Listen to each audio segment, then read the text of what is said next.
Deepavali special అరిసెలు. ఇవి నేను ఒక గ్లాసు ముందు రోజే నానబెట్టి పెట్టానండి బియ్యము. ఒక గ్లాసు ముందు రోజే నానబెట్టి పెట్టుకొని అర్ధ గ్లాసు బెల్లం తీసుకున్నాను. ఈ బియ్యముని ఆరబెట్టి కొద్దిగా మిక్సీ కొట్టి జల్లించుకున్నాను. జల్లించుకున్న పౌడర్ అయితే పక్కన ఉంచాను.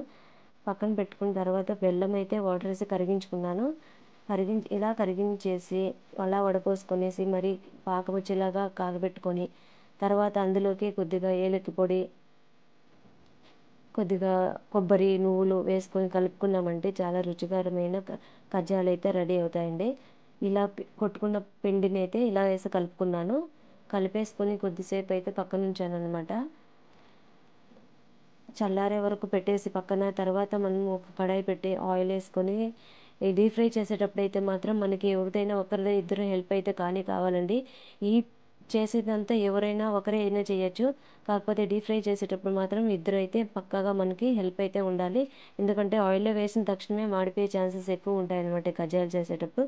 కాబట్టి ఎవరిదైనా హెల్ప్ తీసుకోండి. మేము చేసిన ఈ క్వాంటిటీతో మీరు కూడా ట్రై చేసి చూడండి, ఎలా వచ్చిందని కామెంట్లో పెట్టండి.